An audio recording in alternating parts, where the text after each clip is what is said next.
Fase-fase pada meiosis. Fase meiosis yaitu adalah fase pertama adalah interfase,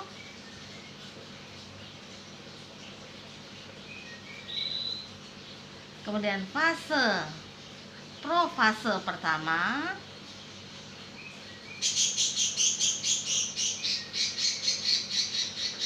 fase metafase pertama,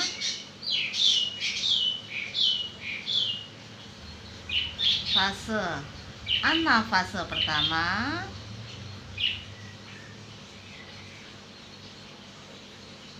fase telofase pertama,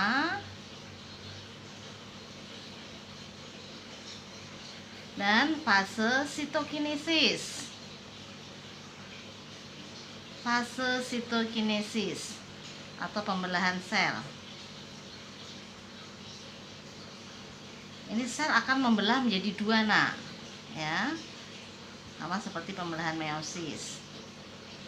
Kemudian akan dilanjutkan dengan fase profase kedua. Ya, ini juga fase profase kedua. Ini lanjut fase metafase kedua. Ini juga fase metafase kedua.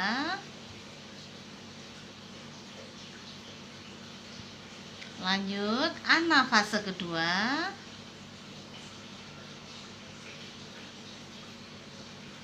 Ini juga fase anafase kedua. Kemudian lanjut fase telofase kedua. Jadi selnya masing-masing membelah, ya, nak. Ini fase telofase kedua. Telofase kedua. Kemudian di sini adalah fase sitokinesis. Dia akan membelah menjadi dua. Nah, ini juga membelah menjadi dua.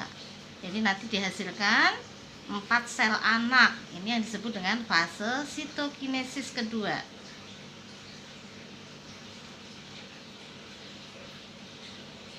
Nah, ini fase sitokinesis pertama. Penjelasan ini nanti akan menjelaskan kenapa sampai dihasilkan 4 sel anak.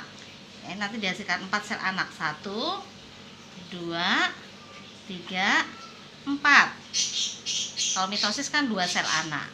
Fase interfase yaitu fase istirahat, di mana sel-selnya benang-benang kromatin mulai menebal, membentuk benang-benang kromosom. Mulai menebal membentuk benang-benang kromosom. Yang kecil dengan yang kecil, ya, ini ya di sini, yang besar dengan yang besar. Kemudian benang-benang kromosom akan mengganda membentuk kromatid. Nih, menjadi seperti pita, nak, lihat. Ini juga, ya. Ada berapa itu? Ada 4 kromatid. Jadi kalau kromosom ini sentromernya, ini lengannya, ini namanya kromosom. Kalau kromatid, nah, dia mengalami penggandaan. Nah, jadi dia, disebut kromatid. Nah, ini namanya kromatid. Fase profase di sini, fase profase pertama, ya, benang-benang spindel mulai terbentuk, inti sudah mulai menghilang, benang-benang spindel mulai terbentuk. Udah mulai terbentuk, ya. Sentriol mulai bergerak ke kutub utara dan menuju ke kutub selatan. Ini kutub utara, ini kutub selatan. Kemudian kromosom homolog di sini sudah berkumpul kromosom yang besar dengan yang besar. Ya, jadi homolog tuh kromosom yang sama bentuknya, tapi bentuknya masih tidak beraturan, ya. Nih, lihat. Yang kecil dengan yang kecil. Tuh. Profase. Metafase 1, perhatikan bedanya dengan mitosis. Pada metafase 1, ya, benang-benang spindel sudah mulai terbentuk di sini. Kutub utara, kutub selatannya dihubungkan oleh benang-benang spindel. Ada 4 kromatid, kan, ada 4 kromosom, ya, yang memiliki 2 lengan. itu berjejer berpasangan, bukan sejajar. Kalau pada metafase pertama, pada metafase mitosis kan sejajar, kok ini enggak, berpasangan. Lihat, yang besar dengan yang besar berpasangan ya, yang kecil dengan yang kecil. Jadi kromosom homolognya. Nah, anafase ya, kromatid yang bergerak bukan kromosom. Jadi yang bergerak itu berbentuk pita. Nih, yang bergerak bukan ya kromosom, tapi kromatid. Lihat, bergerak ke kutub utara dan bergerak ke kutub selatan. Nah, ini yang bentuk pita tadi bergerak ke kutub utara dan bergerak ke kutub selatan. Telofase pertama ya, 2 kromatid tadi sudah sampai ke kutub. Sudah sampai ke kutub. Benang-benang spindel dan ini ngumpul di sini ya, lihat nih. Ini Bu Maria gambar. Ini juga udah sampai ke kutubnya, kutub utara dan kutub selatan. Ya, kemudian selnya sudah mulai mencekung, melakukan pembelahan. Fase sitokinesis pertama, akhirnya sel ini membelah, nah, jadi 2. 1, 2, dia membelah menjadi 2. Dengan berapa kromosom? Ya, di sini kan ada 4 ya. Jadi dia ada nih, ada 2 kromatid. Tuh kan? Nah, ada berapa kromosom ini? 1 ya, kan? Kemudian ini juga sama.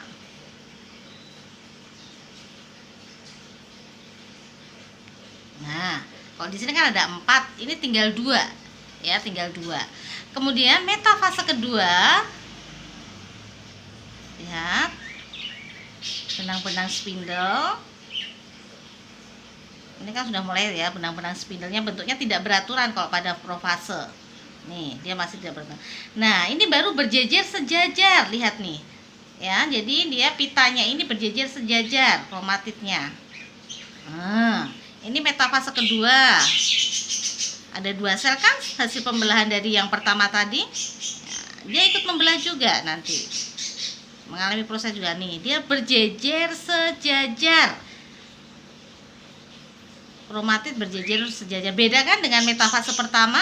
Kok metafase pertama berjejer berpasangan, besar-besar, kecil-kecil. Kok ini kan tinggal separohnya nih kan, tinggal 2 kromatid. Jadi berjejer sejajar. Kemudian anafase kedua yang bergerak kromosomnya, bukan kromatid. Nah, kromosom bergerak ke kutub utara dan ke kutub selatan. Nih, benang-benang spindelnya. Nah, yang bergerak adalah kromosomnya. Lihat nih, bukan pita lagi tapi cuma kayak sayap burung ya, bergerak ke selatan. Nih. Ini juga sama, mulai bergerak ke utara dan bergerak ke selatan. Telofase 2 ini sampai ke kutub utara dan ke kutub selatan.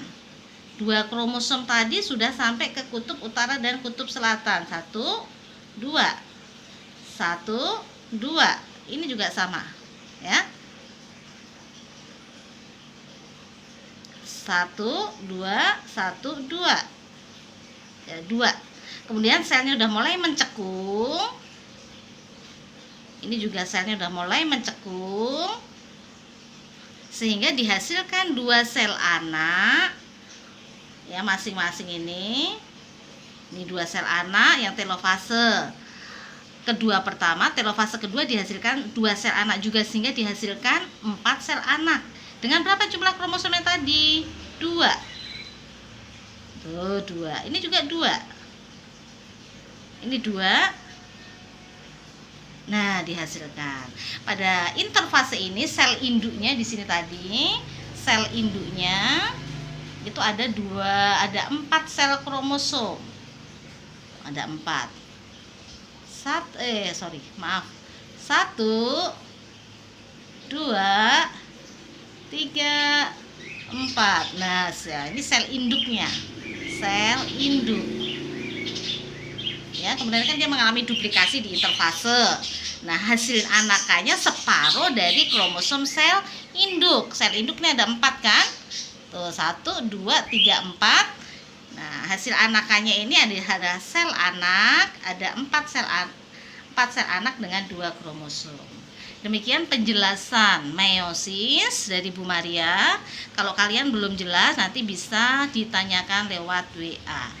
Ya, kemudian untuk tugasnya kamu pelajarin minggu depan kita akan adakan ulangan sistem reproduksi. Di sini ada 2 nanti reproduksinya, yaitu reproduksi sel dan reproduksi manusia. Reproduksi sel dan reproduksi manusia. Minggu depan kita ulangan. Demikian anak-anakku tercinta, untuk PJJ hari ini Ibu tutup. Assalamualaikum warahmatullahi wabarakatuh.